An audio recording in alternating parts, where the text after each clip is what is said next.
Le premier dimanche de juillet. La fête des précieux sang de notre Seigneur Jésus-Christ.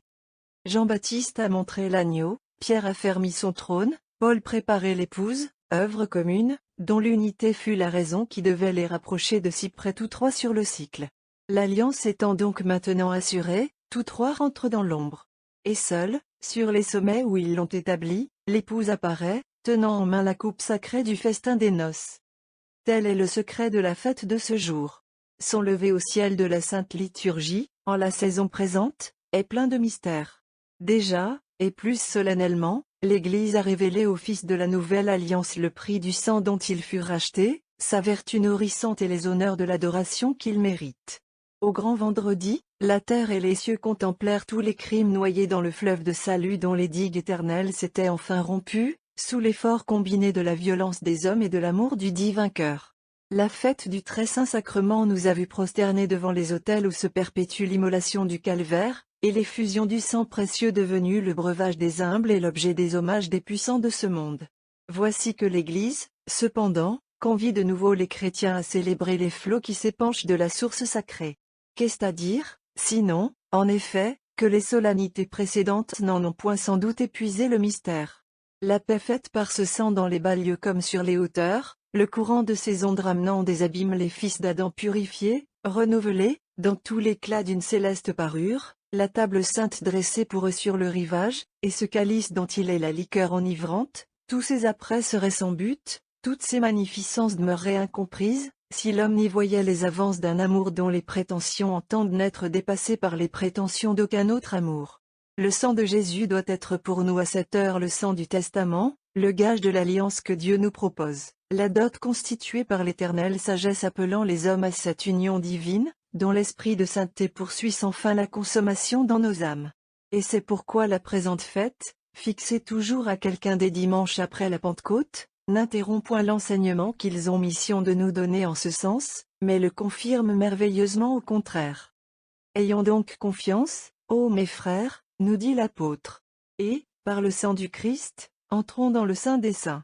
Suivons la route nouvelle dont le secret est devenu nôtre, la route vivante qu'il nous a tracée au travers du voile, c'est-à-dire de sa chair. Approchons d'un cœur vrai, d'une foi pleine, pure en tout, maintenant ferme la profession de notre inébranlable espérance. Car celui qui s'est engagé envers nous est fidèle. Excitons-nous chacun d'exemple à l'accroissement de l'amour. Et que le Dieu de paix qui a ressuscité d'entre les morts notre Seigneur Jésus-Christ, le grand pasteur des brebis dans le sang de l'alliance éternelle, vous dispose à tout bien, pour accomplir sa volonté, pour que lui-même fasse en vous selon son bon plaisir par Jésus-Christ, à qui soit gloire dans les siècles des siècles. Nous ne devons pas omettre de rappeler ici que cette fête est le monument de l'une des plus éclatantes victoires de l'Église au dernier siècle. Pie IX avait été chassé de Rome, en 1848, par la Révolution triomphante.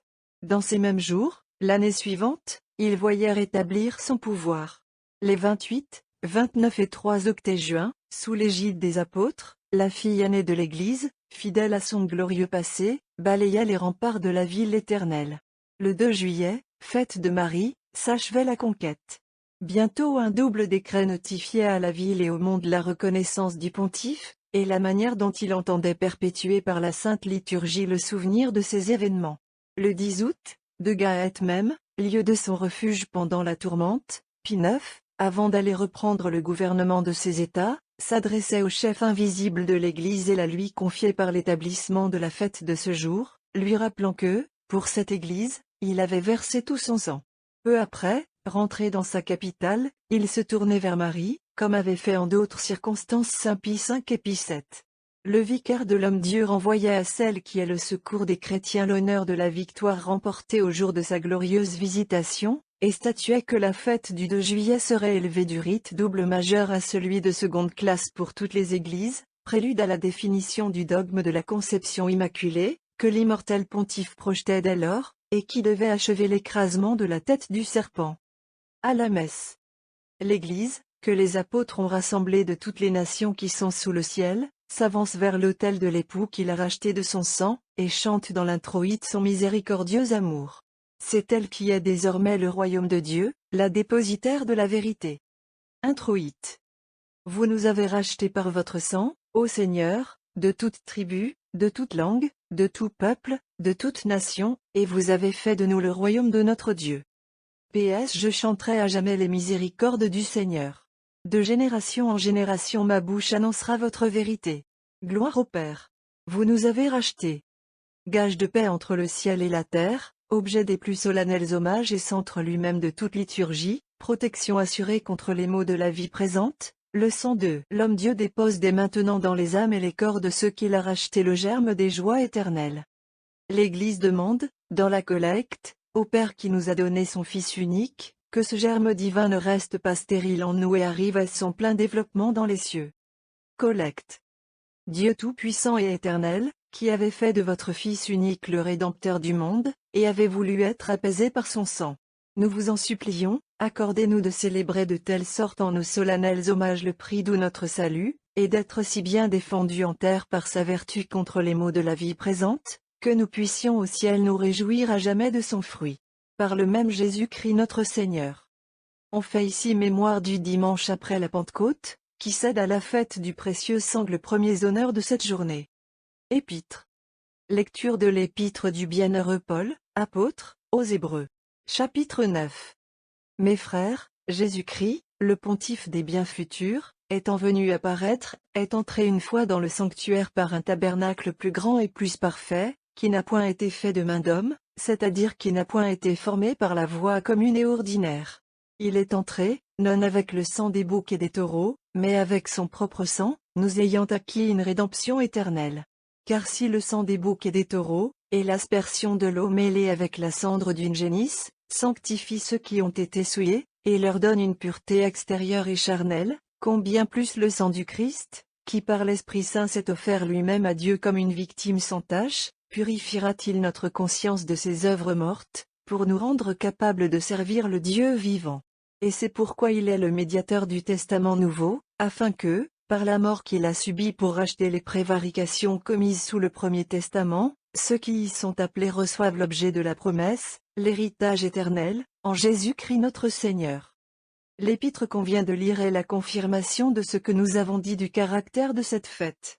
C'est par son propre sang que le Fils de Dieu est entré dans les cieux. Le sang divin reste pour nous l'introducteur à l'alliance éternelle. Ainsi l'ancienne alliance, fondée sur l'observation des préceptes du Sinaï, avait-elle consacré dans le sang le peuple et la loi, le tabernacle et les vases qu'il devait contenir. Mais tout cela n'était que figure. Or, dit saint Ambroise, c'est à la vérité que nous devons tendre. Ici est l'ombre, ici l'image, là-haut la vérité. Dans la loi c'était l'ombre, l'image se trouve dans l'évangile, la vérité au ciel. Jadis on sacrifiait un agneau. Maintenant c'est le Christ, mais ici sous les signes des mystères, tandis qu'au ciel il est sans voile. Là seulement donc est la pleine perfection à laquelle se doivent arrêter nos pensées, parce que toute perfection est dans la vérité sans image et sans ombre. Là seulement sera le repos. Là, dès ce monde, aspirent les fils de Dieu. Sans y atteindre pleinement, ils s'en rapprochent chaque jour, car là seulement se trouve la paix qui fait les saints. Seigneur Dieu, dit à son tour un autre grand docteur, saint Augustin, donnez-nous cette paix, la paix du repos, la paix du 7e jour, du sabbat sans couchant. Car, il est vrai, tout cet ordre de la nature et de la grâce est bien beau pour vos serviteurs, et bien bonnes sont les réalités qu'ils recouvrent. Mais ces images, ces modes successifs, n'auront qu'un temps, et, leur évolution accomplie, il passera. Les jours que vous avez remplis de vos créations se composent de matin et de soir, le 7e excepté qui n'a pas de déclin, parce que vous l'avez sanctifié dans votre repos à jamais. Or ce repos, quel est-il, sinon celui que vous prenez en nous, quand nous-mêmes reposons en vous dans la paix féconde qui couronne en nous la série de vos grâces? Repos sacré, plus productif que tout labeur, les parfaits seuls vous connaissent, ceux-là qui ont laissé le travail divin accomplir en eux l'œuvre des 6 jours. C'est pourquoi, nous dit l'apôtre, interprétant lui-même à l'aide des autres Écritures le passage qui vient de lui être emprunté par la Sainte Église, c'est pourquoi aujourd'hui, si vous entendez sa voix, n'endurcissez pas vos cœurs. Le sang divin nous a rendus participants du Christ. À nous de ne pas dissiper, comme un bien sans valeur, l'incorporation initiale qui nous unit au chef divin, mais livrons-nous, sans défiance ni réserve, à l'énergie de ce ferme précieux qui doit transformer en lui tout notre être. Craignons de manquer la promesse rappelée dans notre épître, et qui est celle d'entrer dans le repos de Dieu, D'après saint Paul lui-même. Elle regarde tous les croyants, affirme-t-il, et ce divin sabbat est pour le peuple entier du Seigneur. Donc, pour y entrer, faisons diligence. N'imitons pas les Juifs que leur incrédulité exclut pour jamais de la terre promise. Le graduel nous ramène au grand témoignage de l'amour du Fils de Dieu, confié à l'Esprit Saint avec le sang et l'eau des mystères. Témoignage qui se relie d'ici-bas à celui que rend dans les cieux la Trinité souveraine. Si nous recevons le témoignage des hommes, le témoignage de Dieu est plus grand, proclame le verset. Qu'est-ce à dire, sinon encore une fois qu'il nous faut céder à ces invitations réitérées de l'amour. Nul, pour s'y dérober, n'est recevable à arguer de son ignorance, ou d'un manque de vocation aux voies plus élevées que celles où se traînent nos tiédeurs. Écoutons l'apôtre s'adressant à tous, dans cette même épître aux Hébreux que l'Église nous fait lire en cette fête. Oui, sans doute, grandes et ineffables sont ces choses. Mais si vous êtes devenus peu capables de les comprendre, c'est par votre fait. Car, depuis le temps, vous devriez y être maîtres. Vous êtes réduits au lait des enfants, quand votre âge réclame la nourriture solide des parfaits. Quant à nous, dans nos instructions, faisant trêve aux discours qui n'ont pour but que d'inoculer les premiers éléments du Christ, nous devons nous porter plus avant, sans revenir sans cesse à poser le fondement, qui consiste à se dégager des œuvres mortes et à ouvrir sur Dieu les yeux de la foi. N'avez-vous pas été illuminés? N'avez-vous pas goûté le don céleste? N'avez-vous pas été fait participant de l'Esprit Saint? Quelle pluie de grâce, à tout moment, sur la terre de vos âmes.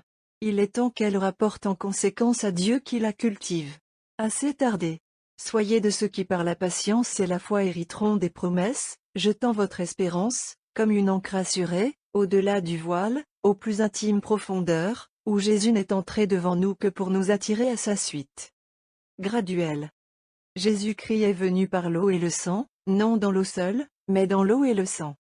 Il y en a trois qui rendent témoignage au ciel. Le Père, le Verbe, et l'Esprit Saint, et ces trois sont une même chose. Et il y en a trois qui rendent témoignage sur la terre.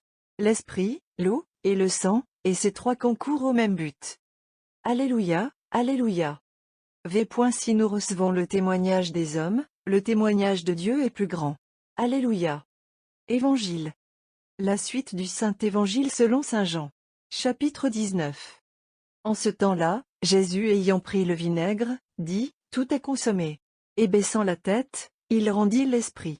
Or ce jour-là étant celui de la préparation, afin que les cornes demeurassent pas en croix durant le sabbat, car ce sabbat était un jour très solennel, les Juifs prièrent Pilate qu'on leur rompît les jambes, et qu'on les enlevât. Il vint donc des soldats qui rompirent les jambes du premier, puis de l'autre qui avait été crucifié avec lui. Étant venus à Jésus, et le voyant déjà mort, ils ne lui rompirent point les jambes. Mais un des soldats lui ouvrit le côté avec une lance, et aussitôt il en sortit du sang et de l'eau. Et celui qui le vit en rend témoignage, et son témoignage est vrai. C'est au grand vendredi que nous entendîmes pour la première fois ce passage du disciple bien-aimé. En deuil au pied de la croix où venait d'expirer son Seigneur, l'Église n'avait point alors assez de lamentations et de larmes. Aujourd'hui elle tressaille d'autres sentiments, et le même récit qui attirait ses pleurs l'a fait déborder dans ses antiennes en allégresse et chants de triomphe. Si nous voulons en connaître la cause, demandons-la aux interprètes autorisés qu'elle-même a voulu charger de nous donner sa pensée en ce jour. Ils nous apprendront que la nouvelle Ève célèbre aujourd'hui sa naissance du côté de l'époux endormi. Qu'à dater du moment solennel où l'Adam nouveau permit à la lance du soldat d'ouvrir son cœur, nous sommes devenus en vérité l'os de ses os et la chair de sa chair. Ne soyons plus étonnés si, dès lors, l'Église ne voit plus qu'amour et vie dans ce sang qui s'épanche. Et toi, ô âme, rebelle longtemps aux touches secrètes des grâces de choix, ne te désole point. Ne dis pas, l'amour n'est plus pour moi. Si loin qu'ait pu t'égarer l'antique ennemi par ses ruses funestes, n'est-il pas vrai qu'il n'est point de détour, point d'abîme peut-être, hélas? Ou ne t'ait suivi les ruisseaux partis de la source sacrée? Crois-tu donc que le long trajet qu'il t'a plu d'imposer à leur poursuite miséricordieuse, en ait épuisé la vertu? Fais-en l'épreuve. Et tout d'abord, baigne-toi dans ces ondes purifiantes. Puis, abreuve à l'entrée au fleuve de vie cette pauvre âme fatiguée. Enfin, t'armant de foi, remonte le cours du fleuve divin. Car s'il est sûr que, pour arriver jusqu'à toi, il ne s'est point séparé de son point de départ, il est également assuré que, ce faisant, tu retrouveras la source elle-même. Crois bien, en effet, que c'est là tout le secret de l'épouse. que, d'où qu'elles viennent, elles ne procèdent point autrement pour trouver la réponse à la demande posée au sacré cantique. Indiquez-moi, ô vous que chérit mon âme, le lieu de votre repos en ce midi dont l'ardeur est si douce. D'autant que, remontant ainsi le fleuve sacré, non seulement elle est sûre d'arriver au divin cœur, mais encore elle renouvelle sans fin, dans ses flots, la beauté très pure qui fait d'elle pour l'époux un objet de complaisance et de gloire. Pour ce qui est de toi, recueille aujourd'hui précieusement le témoignage du disciple de l'amour. Et félicitant Jésus, avec l'Église son épouse et ta mère, de l'éclat de sa robe empourprée, aie bien soin aussi de conclure avec Jean, nous donc aimons Dieu, puisqu'il nous a aimés lui-même le premier. L'Église, présentant les dons pour le sacrifice, rappelle en ces chants que le calice offert par elle à la bénédiction des prêtres ses fils devient, par la vertu des paroles sacrées, l'intarissable réservoir d'où s'épanche sur le monde le sang du Seigneur. Offertoire. Le calice de bénédiction que nous bénissons, ne verse-t-il pas le sang du Christ en nos veines? Et le pain rompu par nous ne nous unit-il pas au corps du Seigneur? La secrète implore le plein effet de la divine alliance, dont le sang du Seigneur Jésus est venu le moyen et le gage, depuis que son effusion, renouvelée sans fin au saint mystère, a fait cesser le cri de vengeance que celui d'Abel faisait monter de la terre au ciel. Secrète. Puissions-nous, par ces divins mystères, aller à Jésus, le médiateur de la nouvelle alliance. Que ce sang à nouveau répandu sur vos autels, ô Seigneur des armées, parle mieux pour nous que celui d'Abel. Par le même Jésus-Christ. On fait mémoire du dimanche. Le prêtre ensuite entonne la préface triomphante de la croix, sur laquelle s'est conclue dans le sang divin l'union ineffable. Préface. Oui, c'est une chose digne et juste, équitable et salutaire, de vous rendre grâce en tout temps et en tout lieu, Seigneur Saint. Père Tout-Puissant, Dieu éternel, qui avait attaché au bois de la croix le salut du genre humain, afin que la vie nous fût rendue au moyen de ce qui nous avait donné la mort, et que celui qui, par le bois, avait triomphé, fut, par le bois, vaincu à son tour. Par Jésus-Christ notre Seigneur. C'est par lui que les anges louent votre majesté, que les dominations l'adorent, que les puissances la révèrent en tremblant, que les cieux et les vertus des cieux la célèbrent avec transport. Daignez permettre à nos voix de s'unir à leur voix, afin que nous puissions dire dans une humble confession, Saint, Saint, Saint, etc. L'antienne de communion chante le miséricordieux amour dont le Seigneur fit preuve à sa venue, ne se laissant pas détourner de ses projets divins par l'entassement de crimes qu'il devait dissoudre en son propre sang, pour purifier l'épouse. Grâce à l'adorable mystère de la foi opérant dans le secret des cœurs, quand il reviendra visiblement, il ne restera plus de ce douloureux passé qu'un souvenir de triomphe. Communion. Le Christ a été offert une fois pour détruire les péchés d'un grand nombre. Il paraîtra de nouveau, mais cette fois sans le péché, pour sauver ceux qui l'attendent.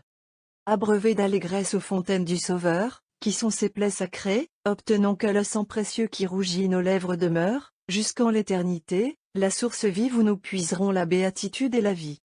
Post-communion. Admis, Seigneur, à la table sacrée, nous nous sommes abreuvés dans la joie aux fontaines du Sauveur. Nous vous en supplions, que son sang soit pour nous la source d'eau vive jaillissant jusque dans la vie éternelle. Lui qui vit et règne avec vous. On ajoute comme mémoire la post-communion du dimanche, dont l'évangile se dit aussi, après la bénédiction du prêtre, en place de celui de Saint Jean. À vêpres. Hier, ouvrant la fête, l'église chantait, « Quel est celui-ci qui vient de Bosra en Édom, avec sa robe richement teinte? Il est beau dans ce vêtement, c'est moi, était-il répondu, dont la parole est toute de justice, moi qui viens défendre et sauver. » Celui qui parlait ainsi était vêtu d'une robe teinte de sang, et le nom qu'on lui donne, c'est le Verbe de Dieu. Pourquoi donc, reprenait l'Église, votre robe est-elle rouge, et vos vêtements comme les habits de ceux qui foulent le vin dans le pressoir? J'ai été seul à fouler le vin, et nul d'entre les hommes ne m'a prêté aide. Ainsi apparaissait, par la vertu du sang divin, celui auquel le psalmiste avait dit, « Levez-vous dans votre gloire et votre beauté, et marchez au triomphe. » Après l'époux, un autre dialogue nous montrait ce matin l'épouse, puisant elle-même dans ce sang précieux la surhumaine beauté qui convient au banquet des noces de l'agneau. Carrie Antienne des Laudes mettait en scène, ainsi qu'il suit, les membres de l'Église, spécialement. Les martyrs, en qui sa gloire rayonne davantage, ceux-ci que l'on voit revêtus de robes blanches, qui sont-ils, et d'où sont-ils venus? Ceux-là sont venus de la grande tribulation, et ont lavé leurs robes dans le sang de l'agneau, c'est pourquoi ils sont devant le trône de Dieu et le servent jour et nuit. Ils ont vaincu le dragon par le sang de l'agneau et la parole du testament, bienheureux ceux qui lavent leurs robes dans le sang de l'agneau. L'Église ce soir revient à son Seigneur, en reprenant aux secondes vêpres les antiennes des premières. Ent. Quel est celui-ci qui vient de Bosra en Édom avec sa robe richement teinte? Il est beau dans ce vêtement. Psaume 6 Dixit Dominus, page 43. Ent. C'est moi dont la parole est toute de justice, moi qui viens défendre et sauver. Psaume CX. Confitebor tibi, domine, page 44. Ent. Il était vêtu d'une robe teinte de sang, et le nom qu'on lui donne, c'est le Verbe de Dieu. Psaume 111, Beatus vir, page 45. Ent.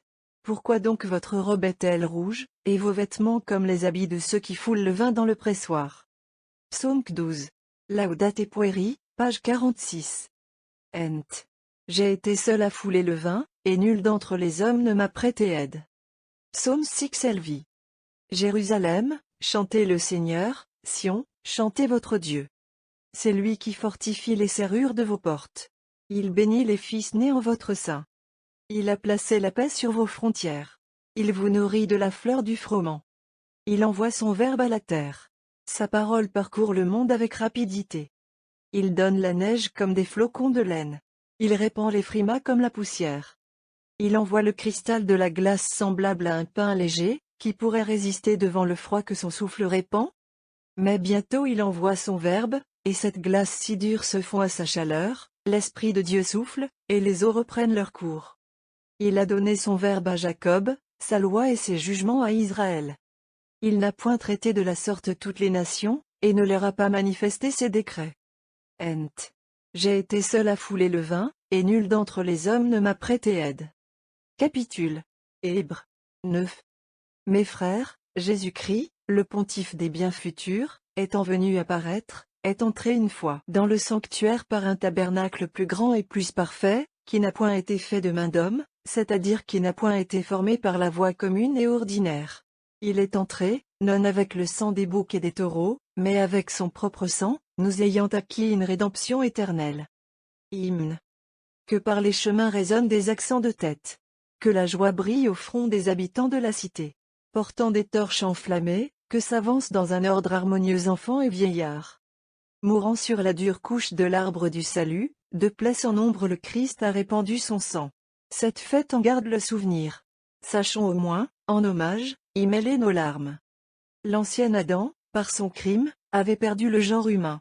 L'Adam nouveau, par son innocence et par son amour, a rendu la vie à tous. Le Père souverain a entendu des cieux le cri puissant de son Fils expirant.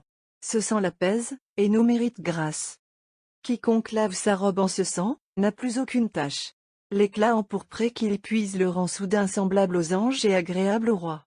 Désormais qu'aucune inconstance ne nous fasse quitter la voie droite. Atteignons le terme suprême, lieu qui nous aide dans la course, récompensera noblement nos efforts. Père très puissant, soyez-nous propices, achetez du sang de votre Fils unique, créez à nouveau dans l'esprit pacificateur, conduisez-nous jusqu'au sommet des cieux. Amen. V. Daignez donc secourir vos serviteurs. R. Que vous avez racheté de votre précieux sang. Si cette fête doit passer comme toute fête ici-bas, son objet reste et fait le trésor du monde. Qu'elle soit pour chacun de nous, comme elle l'est pour l'Église, un monument des plus sublimes faveurs du ciel. Puisse chaque année, en ramenant son passage sur le cycle, trouver en nos cœurs de nouveaux fruits d'amour éclos sous la rosée féconde du précieux sang. Antienne de Magnificat. Ce jour sera pour vous un monument. Et vous le célébrerez de génération en génération par un culte éternel, comme une fête solennelle à la gloire du Seigneur. Oraison. Dieu Tout-Puissant et Éternel, qui avait fait de votre Fils unique le Rédempteur du monde, et avait voulu être apaisé par son sang. Nous vous en supplions, accordez-nous de célébrer de telle sorte en nos solennels hommages le prix de notre salut, et d'être si bien défendus en terre par sa vertu contre les maux de la vie présente, que nous puissions au ciel nous réjouir à jamais de son fruit. Par le même Jésus-Christ notre Seigneur. On termine en faisant mémoire du dimanche. Nous donnerons ici l'hymne des matines de la fête, œuvre gracieuse de tendre piété. Hymne. Le Créateur, dans sa juste colère, a sous les eaux vengeresse englouti l'univers coupable, Noé seul étant sauvé dans l'arche. Puis la merveilleuse violence de l'amour a lavé dans le sang l'univers. Imbibé d'une telle pluie de salut, l'heureuse terre, qui n'abondait qu'en épines, a produit des fleurs. Et l'absinthe a pris le goût du nectar. Soudain le serpent cruel a perdu son poison funeste, et des bêtes féroces est tombée la fureur, du doux agneau blessé telle fut la victoire. Ô de la science souveraine profondeur insondable! Ô suavité jamais assez louée d'un cœur rempli d'amour! L'esclave était digne de mort, le roi subit la peine dans sa bonté. Quand par des fautes nous provoquons la colère du juge, alors mettons-nous sous l'abri de ce sang toujours prêt à plaider pour nous, l'armée des maux suspendus sur nos têtes alors se dissipera. Rachetés par vous, plein de vos dons, que l'univers vous loue en sa reconnaissance, ô guide de l'éternel salut, divin auteur de la grâce, qui possédez avec le Père et l'Esprit les royaumes bienheureux. Amen. Le 1er juillet. L'octave de Saint Jean-Baptiste. L'Église réunissait dans un même souvenir d'allégresse, au 24 juin, la naissance du précurseur et sa circoncision entourée des prodiges qu'a rapporté l'évangile de la fête. Mais c'est aujourd'hui, à proprement parler, curieux ces merveilles, selon le mot du même évangile, il arriva qu'au 8e jour on circoncit l'enfant. En plaçant au lendemain de ce 8e jour la mémoire de la visite de Marie à sa cousine Élisabeth, l'Église semble nous insinuer par ailleurs que Notre-Dame, présente depuis 3 mois dans la maison de Zacharie, prolongea jusque-là son séjour et ses soins au fils et à la mère. L'enfant qui dès son approche, 3 mois auparavant, avait semblé vouloir déjà forcer la prison du sein maternel, l'enfant s'était comme élancé vers elle à son entrée dans la vie. Elle l'avait reçu dans ses bras, pressé sur son sein où reposait le Fils de Dieu. Elle fut à lui sans réserve durant ces 8 jours. Car elle savait qu'ils seraient les seuls où l'ami de l'époux goûterait ici-bas, quoique sans le voir, l'intime présence de celui à qui allait tout son cœur. Sauf l'instant solennel du baptême, dont la majesté dominera dans l'âme du précurseur tout autre sentiment que celui de l'anéantissement et de l'adoration, Jean ne verra qu'une ou 2 fois de loin le bien-aimé qu'il annonce. Mystère profond du plan divin. Jean ne connaîtra l'époux, Jean ne doit jouir de Jésus qu'en Marie. Et pourtant, demain ce seront les adieux, demain s'ouvrira le désert de l'âme, plus terrible 1000 fois que celui qui affecte les sens. Sa fuite du monde au désert de Judée, loin d'être pour Jean une épreuve, sera le soulagement de cette âme d'enfant plus grande déjà que le monde. Là du moins l'air est pur, le ciel semble prêt à s'ouvrir, et Dieu répond à celui qui l'appelle. Ne soyons donc point surpris qu'à peine né, Jean recherche la solitude, que du sein maternel il passe au désert. Il n'y eut point d'enfance chez l'homme qui, 3 mois avant sa naissance, atteignait comme début la plénitude de l'âge du Christ. Il n'eut besoin d'aucun maître humain, celui que le ciel s'était chargé d'instruire, qui connaissait en Dieu le passé et l'avenir, et dont la plénitude de science, transmise par lui à ses parents, en faisait des prophètes. Mieux qu'Élisabeth il avait entendu Notre-Dame, au Magnificat. Aujourd'hui même, il comprend Zacharie le saluant comme prophète du Très-Haut dans le Benedictus, et de quel autre que du Verbe lui-même, la voix du Verbe aurait-elle reçu la science du langage? Muni du plein usage de sa volonté, quel progrès d'autre part, durant ces 3 mois, n'a-t-il pas déjà fait dans l'amour? La mère de la divine grâce n'a rien négligé dans la formation de cette nature d'élite, où nul obstacle ne s'opposait au plein développement des germes divins. Saint Ambroise, dont le sens exquis a pénétré merveilleusement ces mystères, nous montre Jean, sous l'influence de Marie, s'exerçant aux vertus, oignant ses membres comme un vaillant athlète, et préludant dès le sein de sa mère aux combats qui l'attendent. Les 8 jours qui viennent de s'écouler pour lui dans les bras de Notre-Dame, ont achevé l'œuvre.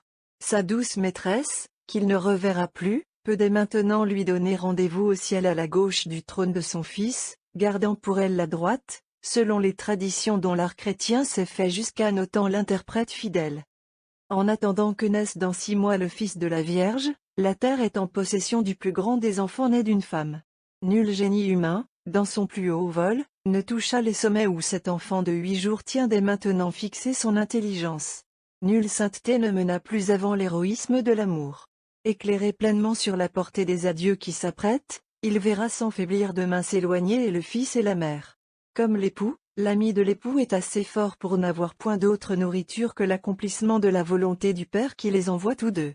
L'âme remplie du souvenir des jours où son cœur battit à l'unisson de celui de Jésus sur le cœur de Marie, malgré l'éloignement il maintiendra entre ces trois cœurs, par sa fidélité, le concert sublime où l'éternelle Trinité perçut pour la première fois dans la chair l'écho de sa propre harmonie.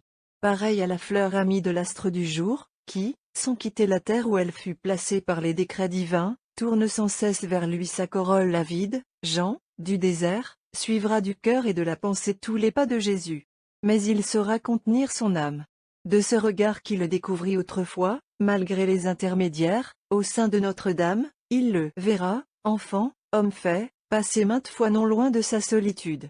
Sans que l'impétuosité de l'amour l'entraîne à franchir jamais les quelques collines qui le séparent de lui, pour tomber à ses pieds, sans que le zèle qui le dévore, lui la voix, le témoin du Verbe, le pousse à devancer d'un instant l'heure du ciel pour crier à la foule ignorante, « C'est lui votre Dieu, l'agneau qui nous sauvera, le Messie attendu. » Et quand enfin sur la parole d'en haut, l'an 15e de Tibère César, il aura manifesté l'époux, ce n'est pas Jean qui s'approchera de Jésus pour demander, « Maître, où habitez-vous » Ce n'est pas à lui qu'il sera répondu, « Venez et voyez ».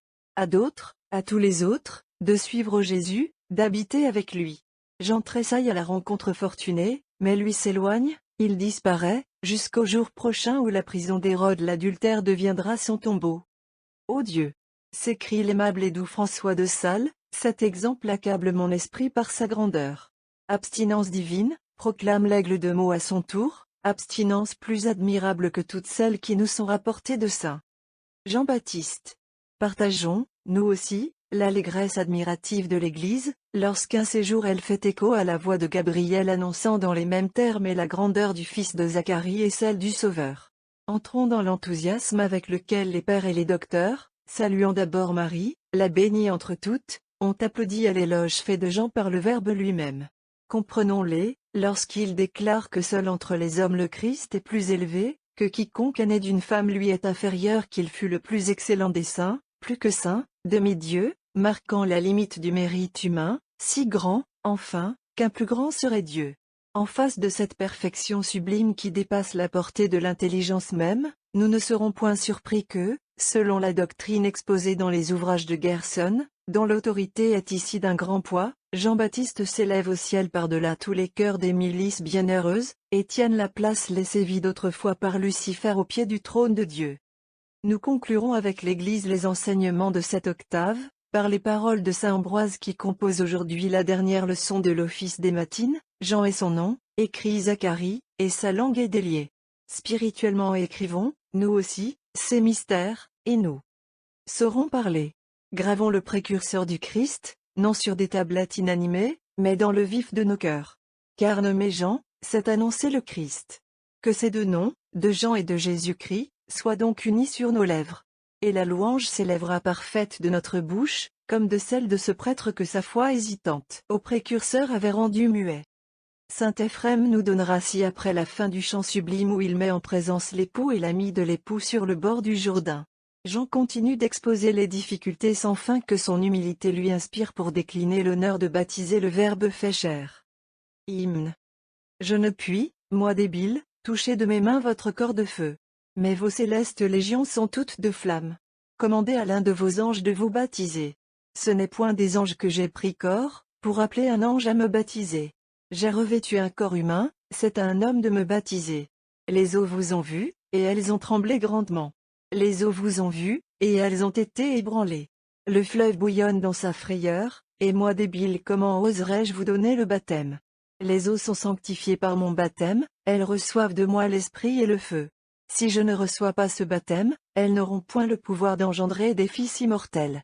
Le feu, s'il approche de vos feux, brûle comme le chaume. Le Sinaï ne put vous porter. Comment moi débile pourrais-je vous baptiser? Je suis l'ardente flamme, faite enfant pour les hommes au pur sein d'une vierge, attendant du Jourdain le baptême à cette heure. Il convient grandement que ce soit vous qui me baptisiez, ô vous dont la sainteté peut purifier toutes choses. Par vous se sanctifie ce qui était souillé. Saint à ce point, à quoi bon pour vous le baptême? Il faut absolument que, sans discussion, comme je l'ordonne, tu me baptises. Je t'ai baptisé dans le sein maternel, baptise-moi dans le Jourdain. Je ne suis qu'un misérable esclave. Vous qui délivrez tous les êtres, ayez pitié de moi. Je ne suis pas assez noble pour dénouer les cordons de vos chaussures. Qui me rendra digne de toucher votre tête auguste? Par mon baptême les esclaves obtiennent la liberté, le titre de leur servitude est mis en pièces, l'affranchissement se scelle sous les eaux. Si je ne suis baptisé, vaines seront toutes ces choses. Voici qu'une flamme suspendue dans les airs au-dessus du Jourdain vous attend. Allez à elle et soyez baptisés, vous-même vous baignant et accomplissant tout. Il convient que ce soit toi qui me donnes le baptême, de peur que quelqu'un ne soit induit en erreur et ne dise de moi, s'il n'avait pas eu rien de commun avec le Père, pourquoi le Lévite aurait-il craint de le baptiser? Quand vous recevrez le baptême, quel rite observerai-je pour la prière sur le Jourdain? Qui invoquerai-je selon l'usage des prêtres, lorsque le Père et l'Esprit Saint apparaîtront au-dessus de vous? La prière s'accomplira dans le silence. Agis donc, impose seulement ta main sur moi, et le Père, en guise de prêtre, proclamera ce qu'il faut de son Fils. Voici présents tous les élus, voici les invités de l'époux. Ils sont témoins qu'au milieu d'eux j'ai dit chaque jour, je suis la voix, non le verbe. Voix de celui qui crie dans le désert, accomplis l'œuvre pour laquelle tu es venu, et alors le désert proclamera que tu es allé au verbe dans la grande plaine où tu prêchais. Le cri des anges parvient à mes oreilles. Voici que j'entends les vertus des cieux s'écrier de la maison du Père, votre manifestation, ô époux, est la vie du monde. Le temps presse, et les paranymphes sont dans l'attente de ce qui va se passer. Confiance. À l'œuvre, donne-moi le baptême, et louée sera la voix du Père qui bientôt va retentir. J'entends, Seigneur. Selon votre parole, et bien donc, venez au baptême vers lequel vous pousse votre amour. C'est dans la vénération la plus profonde, qu'un homme poussière se voit venu à ce point d'imposer la main à son Créateur. Les célestes armées se tenaient en silence. Le très saint époux descendit dans le Jourdain. Il remonta bientôt, ayant reçu le baptême, et sa lumière brilla sur le monde. Les portes du ciel s'ouvrirent, et l'on entendit la voix du Père, « Celui-ci est mon Fils bien-aimé, en qui j'ai mis mes complaisances. » Donc, tous les peuples, adorez-le. Les spectateurs étaient debout dans l'étonnement, voyant que l'Esprit était descendu pour lui rendre témoignage. Louange, Seigneur, à votre épiphanie qui réjouit tous les êtres. À votre manifestation, le monde entier a